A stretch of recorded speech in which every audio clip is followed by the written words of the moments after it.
Hello दोस्तों, तो चलिए शुरू करते हैं आज का न्यू वीडियो। आज के वीडियो में हम जानेंगे राष्ट्रपति मोइज़ू के विदेश नीति के बारे में। मालदीव के तानाशाह कहलाने वाले राष्ट्रपति मोइज़ू अक्सर भारत विरोधी भाषणों के लिए कुख्यात हैं। राष्ट्रपति मोइज़ू ने 5 फरवरी 2024 को अपने भाषण में कहा कि कोई भी देश हमें कमजोर नहीं कर सकता। उनका सीधा निशाना तो भारत की तरफ था, लेकिन उनके इस भाषण का मालदीव के विपक्ष ने विरोध किया। तो चलिए जानते हैं मालदीव के अंदर की राजनीति के बारे में और आखिर क्यों मौजूदा मालदीव सरकार भारत और मालदीव के रिश्ते को तोड़ने में लगी हुई है। इस अंतर्राष्ट्रीय खेल में हम भी उतरते हैं और जानते हैं मालदीव की वर्तमान राजनीति के बारे में और यह राजनीति किस तरीके से भारत समर्थक से भारत विरोधी बन गई और मालदीव की राजनीति में कहीं किसी दूसरे देश का योगदान तो नहीं, और मोइज़ू की सरकार के साथ भारतीय सरकार को अपना क्या स्टैंड रखना चाहिए और मालदीव को फिर से किस प्रकार से हैंडल हम कर सकते हैं। तो चलिए शुरू करते हैं।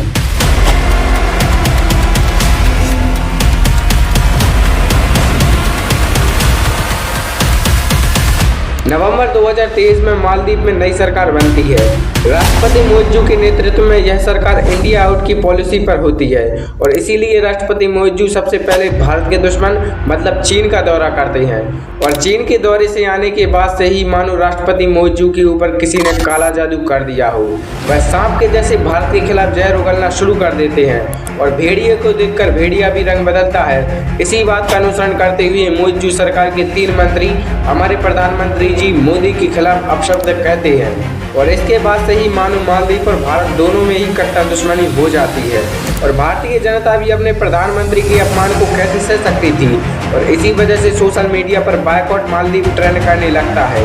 मोइज़ू जानते थे कि भारत से सीधा पंगा लेना उन्हें महंगा पड़ सकता है, इसीलिए उन्होंने अपने 3 मंत्रियों को पद से हटा दिया और खुद भी माफ़ी मांगी और यह माफ़ी शहद में जहर लगाकर देने जैसी थी। मतलब मोइज़ू ने इस पूरे कांड के बाद कहा कि भारत सरकार अपने 80 सैनिकों को भारत वापस बुला ले। सबसे पहले तो आप यह समझिए कि यह सैनिक मालदीव कैसे गए और क्यों गए।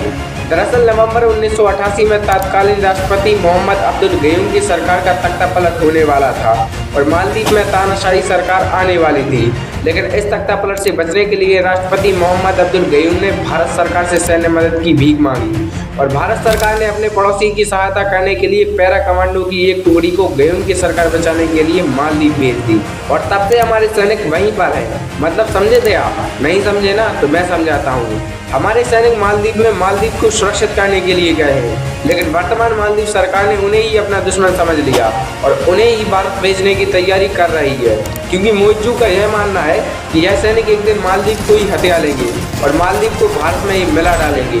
अभी आपको केवल अंदर अंदर का दिख रहा होगा और अब इसको थोड़ा जूम आउट करके देखिए कि आखिर क्यों मोइज़ू सरकार इंडिया आउट की पॉलिसी पर है। यह बात 2018 की है, जब चीन के करीबी और पीपीएम के नेता राष्ट्रपति अब्दुल यामीन राष्ट्रपति चुनाव हार जाते हैं।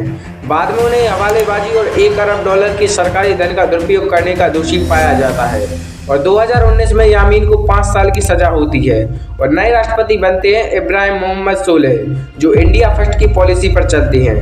कोरोना के चलते यामीन की जेल की सजा को नजरबंद में बदल दिया जाता है और नवंबर 2021 में यामीन के खिलाफ लगे हुए सारे अपराधों को खारिज कर दिया जाता है और 30 नवंबर को उन्हें रिहा कर दिया जाता है।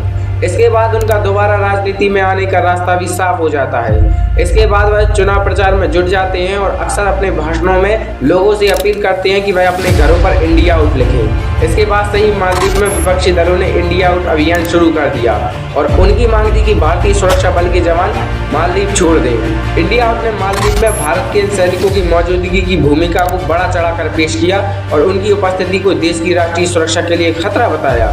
मतलब यह है कि वहाँ पर इंडिया आउट एक प्रोपेगेंडा बना दिया गया और वहाँ पर इंडिया आउट पर राजनीति चल रही है, लेकिन इस राजनीति के पीछे किसका हाथ है और कौन मालदीव और भारत के बीच दरार डाल रहा है? मोइज़ू, यामीन या फिर कोई और? दरअसल यह सब किया हुआ इस चमगादड़ का है। इसने ही मालदीव में इंडिया आउट को एक प्रोपेगेंडा बना दिया है।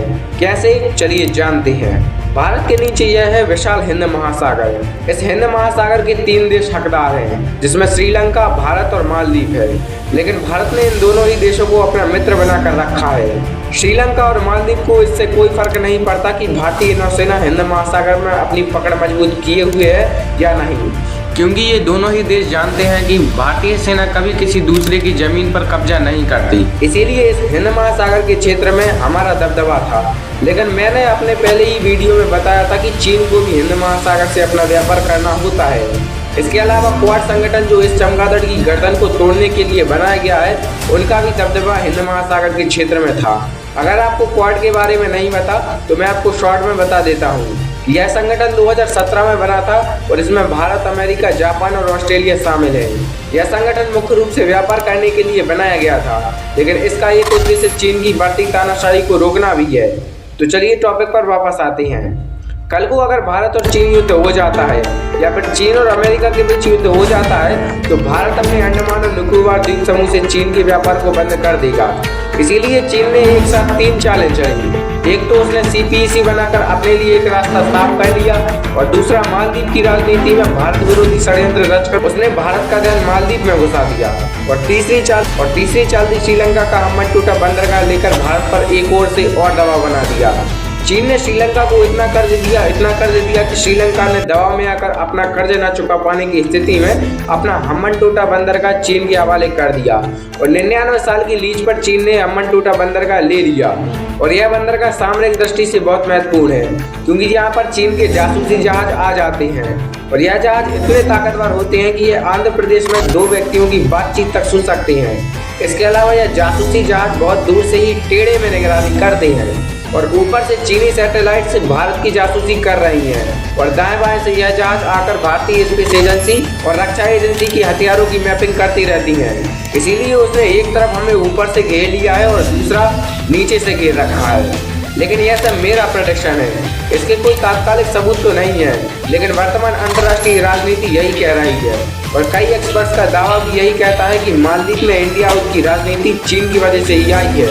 क्योंकि चीन को यह पता था कि अगर मालदीव को भारत के खिलाफ भड़का दिया गया तो भारत एक तरफा हिंद महासागर में अपना दबदबा नहीं रख पाएगा। क्योंकि मोइत्जू भी यही कह रहा है कि हिंद महासागर किसी एक देश का नहीं है। अब इस विकट परिस्थिति में हमें क्या करना चाहिए, तो चलिए जानते हैं। देखिए, हिंद महासागर वास्तव में किसी एक देश का नहीं है। यह बात आप समझ लें कि हिंद महासागर का नाम हिंद महासागर है तो इसका मतलब यह नहीं कि यह पूरा का पूरा हिंद महासागर हिंदुस्तान का है। 1982 की अनकोलस संधि यानी कि united nation of convention of the law of sea के अनुसार केवल 200 नॉटिकल मील तक ही भारत का समुद्री एरिया है। इसके बाहर का अंतर्राष्ट्रीय समुद्र कहलाता है। लेकिन इसी संधि के तहत जो अंडमान और निकोबार द्वीप समूह का जो समुद्री क्षेत्र आता है वह इतना विशाल हो जाता है कि वहां से आने वाला हर एक जहाज अंडमान और निकोबार द्वीप समूह के समुद्री क्षेत्र में आ जाता है। इस वजह से हमें एक एडवांटेज यह मिल जाता है कि हम चीन को पकड़ सकते हैं। लेकिन यहीं पर अमेरिका खेल जाता है। अमेरिका और भारत ऑस्ट्रेलिया के साथ मिलकर चीन को डराने के लिए हिंद महासागर में समुद्री अभ्यास करते हैं। अब क्योंकि हिंद महासागर किसी एक देश का नहीं है, इसीलिए अन्य देश भी इसका विरोध नहीं कर सकते और यह बात चीन जानता है। इसीलिए वह हिंद महासागरीय क्षेत्र के देशों में विभिन्न प्रकार के विवादों को पैदा करता रहता है। जैसे पहले इसने श्रीलंका को डुबोया और अब यह मालदीव में भारत विरोधी एजेंडा चला रहा है। इसीलिए यहाँ पर कभी शांति नहीं रह पाती, क्योंकि अगर यहाँ पर शांति हुई तो चीन के लिए यह खतरा हो सकती है। तो चलिए टॉपिक पर वापस आते हैं। सबसे पहले आपने यह जान लिया कि किस तरीके से मालदीव की राजनीति में भारत विरोधी लोग आए। अब हमें किसी भी सूरत में मालदीव की राजनीति में भारत समर्थक लोगों को लाना पड़ेगा। देखिए, मैंने आपको पहले ही बताया है कि मालदीव की राजनीति में सबसे कट्टर भारत समर्थक व्यक्ति हैं इब्राहिम मोहम्मद सोलेह। हमें इब्राहिम मोहम्मद सोलेह को ही मालदीव की राजनीति में लाना होगा। इसके अलावा भारत के खिलाफ जो मालदीव की जनता इंडिया आउट का नारा लगा रही है, हमें उसे तुरंत के लिए मान लेना चाहिए और हमें हमारे सैनिकों को मालदीव से वापस बुला लेना चाहिए। क्योंकि हमें मालदीव की जनता की आंखों में डर पैदा नहीं करना है। वैसे भी हमें मालदीव को हथियाना तो है नहीं, तो हम क्यों हमारे सैनिकों को मालदीव में रखें। लेकिन चीन को काउंटर करने के लिए वह सैनिक वहां पर हमने रखे थे, लेकिन वह तो हम कुछ समय बाद भी कर सकते हैं। सबसे पहले हमें इब्राहिम मोहम्मद सोलेह को ही मालदीव की राजनीति में लाना होगा। अब आप बोलोगे कि हमारे कहने से तो वह मालदीव की राजनीति में आ नहीं जाएंगे, तो उसके लिए हमें मेरे गुरु शकुनी की थोड़ी सहायता लेनी होगी और साथ में एक तगड़ा प्लान भी बनाना होगा। तो मेरे गुरु शकुनी के अनुसार सबसे पहले हमें मालदीव की जनता में जो भारत के खिलाफ जहर भरा गया है उसे कम करना होगा। इसके अलावा हम एक काम और कर सकते हैं कि यह जो मोइत्जू है यह चीन समर्थक है। हमें मालदीव की जनता में यह खबर फैलानी होगी कि चीन ने श्रीलंका को भी अपना समर्थन दिखाया था और उसके बाद श्रीलंका का क्या हश्र हुआ। और वही असर मालदीव का भी होने वाला है। अब आप बोलोगे कि हम मालदीव की जनता में यह डर कैसे फैलाएंगे, तो बाबू इसके लिए सोशल मीडिया है ना। देखिए, विश्व के जितने भी विद्वान हैं वह सारे के सारे ट्विटर पर मौजूद हैं। जिस तरह हमने ट्विटर पर हैशटैग मालदीव फैलाया था, उसी तरीके से हमें कई सारे लोगों का एक संगठन बनाना होगा और ट्विटर पर यह बात फैलानी होगी कि चीन मालदीव को बर्बाद करना चाहता है और उसके सहयोगी देश भारत से उसके रिश्ते को खत्म करना चाहता है और फिर धीरे धीरे से वह मालदीव की जमीन को हथिया लेगा। हम अगर इसमें कामयाब हो जाते हैं तो चीन का मालदीव से पत्ता साफ हो जाएगा। अच्छा, आपने यह नहीं सोचा कि भारत सरकार अपने सैनिकों को निकाल क्यों नहीं रही है? तो उसका कारण यह है बाबू कि मालदीव हमसे थोड़ी दूरी पर स्थित है। कल को अगर भारत चीन युद्ध हो जाता है तो फिर हमारे देश पर किसी प्रकार का कोई संकट आ जाता है तो यह सैनिक हमारे लिए बैक सपोर्ट का काम करेंगे। इसीलिए भारत सरकार इनको नहीं निकालना चाहती है। इसके अलावा हमने इन सैनिकों को मालदीव में मालदीव की सरकार को सुरक्षित करने के लिए रखा है, लेकिन मालदीव की जनता इन्हें ही अपना विरोधी समझ रही है। इसी के साथ मिलेंगे एक और नए वीडियो के साथ, करेंगे किसी और न्यूज का पोस्टमार्टम। तब तक के लिए जय हिंद। और तीसरी 40